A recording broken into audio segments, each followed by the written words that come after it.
Well, hello there. Welcome back. My name is Julie, and this is my journal on a very snowy April spring break morning. And I just finished physical therapy, and I feel amazing. The progress is happening, and some of it, I wasn't even aware until we did certain exercises or stretches or whatever. New things that they had me do, or old ones that I hadn't done in a long time, and it's. Yes, there's still struggles. There's still, I'm looking at probably 3 more months of physical therapy. I don't care.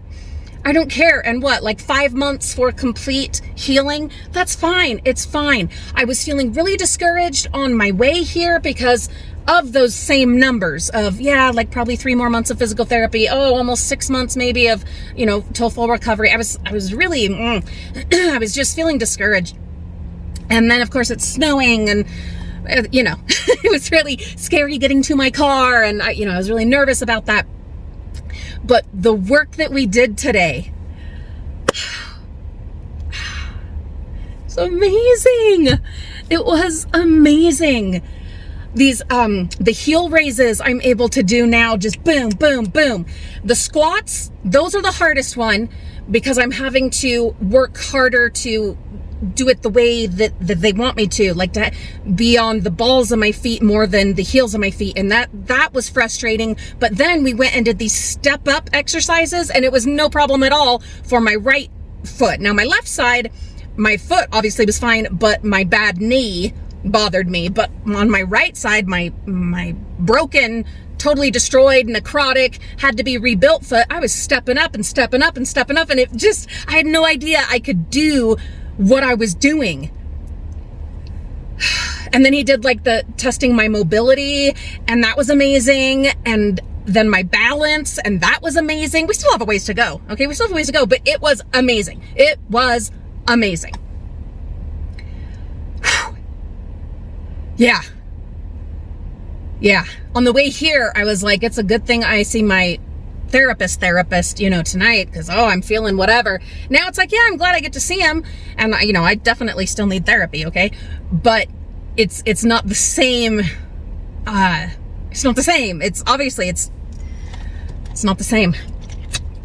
So what we have figured, or what the physical therapist told me, I have the range of motion. It's awesome. I have strength. The biggest thing is now forcing my foot down, very consciously, purposefully, intentionally forcing it down as I walk, taking my time as I walk to roll and follow through and not end up on this side of my foot, to go very slow, and me, I'm not one that likes to take it slow, especially after a year of everything being so slow and stuck on the couch and, all that. But we're so close. We're so close. So that is what I have to do, is just force that damn thing down the way it needs to be. It can do it. It's just I've had so long of walking on the outside of my foot or in a boot or whatever that it's my new normal, walking, all wonky this way. And so it's just, I have to force that down. And then of course there's the tendon that had to be restrung or re-threaded or whatever, and so that side is really tight. It's like really tight rubber bands, but it can do it. I just have to force it. And the more that I do that, I'm supposed to do it 5 times a day for 20 feet. And I can do that. Sure, absolutely. I can't do it outside right now. And I asked if I could do it on the treadmill, and he was like, no. And he made a point that for whatever idiotic reason, did not even think of, that if you lose your balance or whatever on the treadmill, it keeps going. Whereas if you're just walking in your kitchen and you get a little off balance, you have your other foot to put down. And then in my house where it's so small, you probably have a counter to grab onto. So no treadmill. That's fine. I had thought maybe use that since it's snowing outside, but it's only going to be snowing for a couple more days. So we'll just do the walking in the house. So 5 times a day for 20 feet at a time, very intentionally forcing my foot down. And then my new goal, we have Disneyland in a month, my family and I, and yes, I am going to rent a scooter. because you guys know we do like 10 miles a day. But what I am, my goal at first was, well, I want to be able to walk in the stores and not have to take the scooter in the stores, because that is a pain in the neck. And so to park it in a parking area and be able to shop, that would be fantastic. And that's what I told the physical therapist. And he's like, listen, you've got everything else where it needs to be. Your foot is healed. You've got the range of motion, all of this, just forcing that thing down, getting that, doing it the way it needs to do. You're going to start regaining your mobility really fast once you get that to be your new normal, to regularly force that down. And so our new goal is to still have the scooter, but to try, and we'll see how it goes. Okay. I'm not going to ruin the magic and hurt myself or be in pain and need to take pain medicine in order to like prove a point or show I can do this, or no, I'm not. Okay. I'm just not. But what I am going to do is say, definitely in the stores, definitely if we're in a restaurant, and then also it would be awesome if, and knowing that I'll bring my cane with me, it's a fold up cane. It's fantastic. I'll bring that with me. But to be able, and this is just a goal. Okay. It's a goal to be able to park the scooter and have like an hour or two, or even half of our day, or whatever it ends up being, to start with like an hour, okay, as a goal of parking the scooter, and then just with the cane, if I need it, which, yeah, is likely, just be able to walk, you know? There's, oh God, I'm so excited. Be there with all of my babies. Rolling in is fine, because I did that last time I was at Disneyland before I even knew how bad my foot was. I knew I was going to have surgery, but I didn't know exactly how bad it was. And yeah, rolling in on a scooter is fine. But walking in, I don't know why. It's this magical, beautiful, God, it's so beautiful. It's so beautiful. And after all that we've been through, God, that would be amazing. I could have, you know, this is so silly, but I could have like one of the kids ride the scooter in so that I can walk in. It's so lame. It's so lame. But it's what I want to do. Maybe just on that first day. Just as a thing, you know, just symbolic or something like that. You know, just to walk through the tunnel on the left side. The left side's my favorite. And just on the first day, because I know by the fourth day, I'll be on the scooter the whole time, and that's fine. It's fine. But to be able to walk in, and I'd bring you guys along, of course, on the vlog channel, Frugal Family Flies Again. God, that would be awesome. And then to have, you know, the ability to shop, to walk around in the stores. When I say shop, I don't mean like actually buying stuff, because you guys know we're not into, you know, buying things. We're into the experiences. We'll have some of the treats and whatever, but it's more about just being there, not getting more stuff, unless there's something we're like crazy in love with.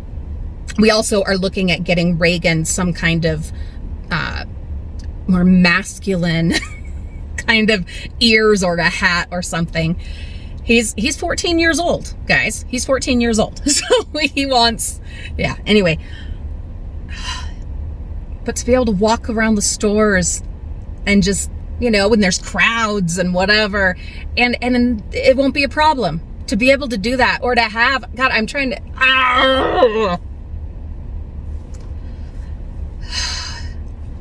last night I'll be showing this on our main channel, the Frugal Family, but last night we got the old computer from when we were first married for several years. We got that out of the shed. Olivia got it out, and we got that thing hooked up. Spoiler, we did get it hooked up, and I was up so late last night watching old videos. Oh my God, when Mariah, my youngest, had RSV and ended up in respiratory arrest. Oh, that story. Jesus Christ. You know what? I'm going to tell that sometime. I don't know how much I've told of it before, but now I have photos and video. Don't know that I would share those, but we'll see. Anyhow, I knew there was a video somewhere of in the hospital after they'd, resuscitated her, and we ended up admitted and all that. And they had to, it was basically a sinus rinse, but, horrific, and with a baby, and it sounds terrible. And I found the video. I knew I had taken a video. It wasn't the first time they had done it. The first time they did it, I had a panic attack. I nearly passed out. It was so terrible. Oh my God, it was so terrible.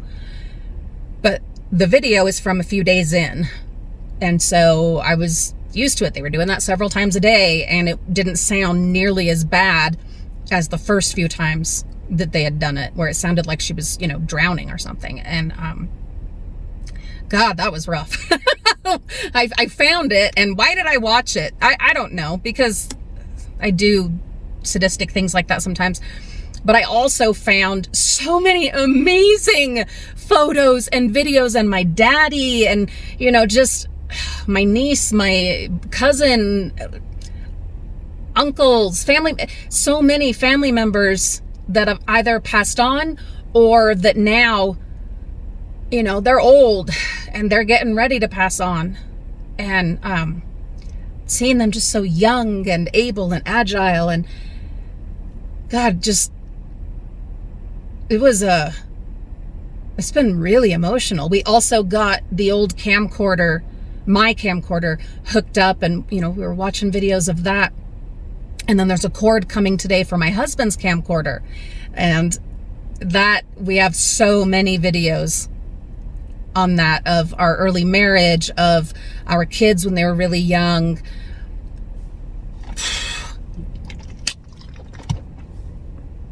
It is crazy emotional work, and it's all part of this decluttering thing that we're doing. But I don't know. I did not. You think decluttering, and it's, get rid of all your extra shit, and, get organized, and, prioritize and label and stuff like that. I never anticipated when we started this, my amazing mother-in-law, Ellen, when her and I started this around Thanksgiving time, like a month maybe after my reconstructive surgery. But when we started this, I never thought of videos. I never thought of that. And that this would end up being a phase of our declutter. But it is. It is a physical declutter. It's a digital declutter. It's a film declutter. But even more than those, it is a mental and emotional declutter. It's like, it's intense. It is really intense. So it's good I'm seeing the therapist tonight, because we'll process, this, my frustrations and things in this recovery process. But I think even more than that, what we'll probably end up talking about is life, mortality. It'll be pretty existential, I'm guessing, because you start watching that stuff and you realize, oh my God, time has flown.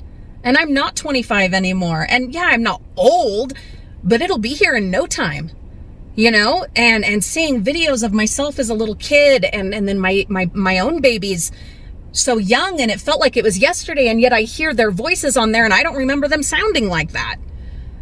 It's all very bizarre. It's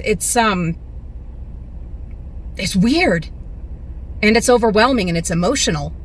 So I do look forward to talking it out with the therapist this evening and get kind of his insight and guidance on it. But God, it's been a journey.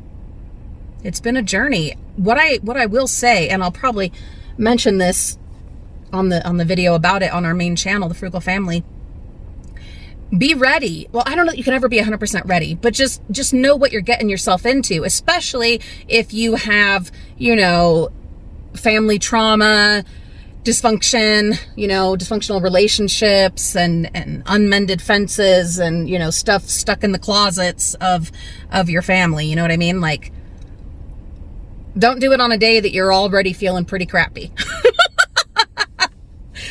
Maybe have a good strong drink and do some relaxation, some meditation. I don't know, something like that. Don't have other stressful things going on if you can help it, because it takes a lot out of you. Yeah. But it's also been beautiful. Anyway, I've got a drive ahead of me, and the snow is still snowing. This has been my journal. I have been Julie. You have been wonderful. Thank you for letting me share a little bit of my day, a little bit of my experience with you. Have a beautiful day. Make it a beautiful day. And I'll see you very soon.